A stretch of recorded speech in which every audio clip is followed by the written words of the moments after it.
Hello friends, welcome to my channel. स्वागत है आप सबका इस वक्त की लेटेस्ट अपडेट में। तो दोस्तों, अब सरकार को एक नया बहाना मिल गया है सहायक आचार्य रिजल्ट को लेकर के। पारा शिक्षक कटअप शिथिलता को लेकर के झारखंड सरकार अब सुप्रीम कोर्ट यानी उच्चतम न्यायालय जाने की तैयारी कर रही है। इसमें कितनी सच्चाई है आज इस वीडियो के माध्यम से आपको बताएंगे। अगर इसमें सच्चाई है तो निश्चित तौर पर झारखंड सरकार पारा शिक्षकों के कंधे पर से चलाएगी बंदूक, यानी किसी दूसरे के कंधे पर बंदूक रख करके चलाना। अगर सरकार को लगता है कि पारा शिक्षकों को कटअप शिथिलता पर जो है ये जायज़ था, हाईकोर्ट ने उसे निरस्त किया है, तो जब उच्चतम न्यायालय जाना चाह रही है सरकार, तो बिल्कुल पारा शिक्षकों को सीधे वेतनमान दे सकती थी। ठीक है, पारा शिक्षकों को 50% आरक्षण जब दिया गया है उनके आधे सीट पर, तो पारा शिक्षकों का आधे सीट पर यदि कटअप शिथिल है, किसी तरह का उनके जरूरी ही नहीं है नंबर कटअप का, तो वो पढ़ेंगे क्यों? जितना नंबर आएगा अंदाज़ा लगा देंगे।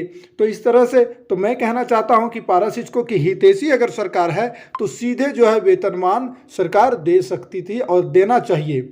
ठीक है, तो ये तो नहीं कर रही है। इसमें अगर सीधे वेतनमान मिलता तो गैर पारा शिक्षकों को कोई एतराज नहीं होता, लेकिन अगर अब सहायक आचार्य की परीक्षा में अगर कटअप शिथिलता होती तो सरकार कर सकती थी, लेकिन विज्ञापन से पहले, जैसा कि उच्चतम न्यायालय ने भी कहा है। अब इस पर जो है देखिए, पुनः अगर सरकार जाती है तो इसमें क्या होगा। और साथ में मैं एक चीज़ बता दूं, और इसी को लेकर के परिमल कुमार, आप देख सकते हैं यहाँ पे परिमल कुमार जो है पहुंचे हुए थे स्कूली शिक्षा एवं साक्षरता विभाग कि आखिर सच क्या है। क्या सरकार कटअप शिथिलता को लेकर के उच्चतम न्यायालय जा रही है? तो इसमें से जब जानकारी प्राप्त हुई स्कूली शिक्षा एवं साक्षरता विभाग से, तो जानकारी ये है कि बातें सत्य है।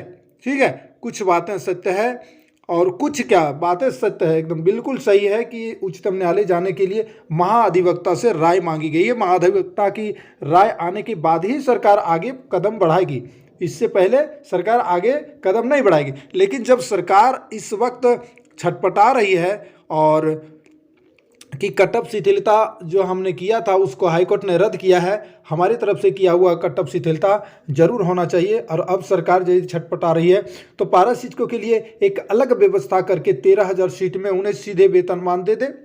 परीक्षा क्यों 13,000 सीट सरकार कर सकती थी कि 13,000 सीट पर हम पारा शिक्षकों की किसी भी तरह से बहाली करेंगे। एक नियमावली, कुछ भी एक छोटी सी 2012 नियमावली के तहत कर सकती थी, या फिर उसके लिए अलग व्यवस्था कर सकती थी। 13,000 पारा शिक्षकों को सीधे दे सकती थी। तो एक प्रकार का रिजल्ट को रोकने का, या फिर रिजल्ट रोकने का नहीं, कहने का मतलब रिजल्ट देर में कुछ समय और खींचा जाए, इसको लेकर के ये एक बहाना है और कुछ नहीं है। कटअप शिथिलता को लेकर के अगर सरकार इतनी देर क्यों कर रही है? सरकार को तुरंत कदम उठाना चाहिए। यदि हाईकोर्ट के डिसीजन को यहाँ झारखंड सरकार को अच्छा नहीं लगा कि नहीं ये सही था पारा शिक्षकों के लिए, ये बहुत लंबे दिनों से कार्यरत हैं, इन्हें देना चाहिए, तो बिल्कुल सही है, एकदम होना भी चाहिए। यदि मिला था तो ये विज्ञापन से पूर्व ही दे देना चाहिए था। और अगर सरकार को विज्ञापन के बाद भी दी है तो विज्ञापन में छेड़छाड़ का एक यहाँ पे पॉइंट होता है। तो कुल मिला करके अगर सरकार इसमें पॉजिटिव थी तो हाईकोर्ट डिसीजन के बाद तुरंत ये सुप्रीम कोर्ट जा सकती थी। तो कहीं ना कहीं जो है ये बिल्कुल एक जो है रिजल्ट रोकने का भरपूर जो है एक प्रकार का मार्ग अपना रही है सरकार।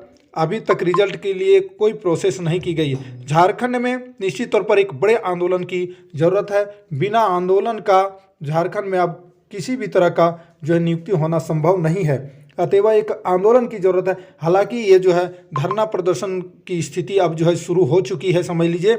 अब धरना प्रदर्शन दिया जा रहा है बहुत जल्द, और रिजल्ट को लेकर के सरकार को जो करना है करे, लेकिन जो रिजल्ट का इंतज़ार कर रहे हैं वो धरना अब देंगे। अब आंदोलन की बिगुल जो है, एक बड़े आंदोलन की बिगुल बहुत जल्द जो है आपको देखने को मिलेगा।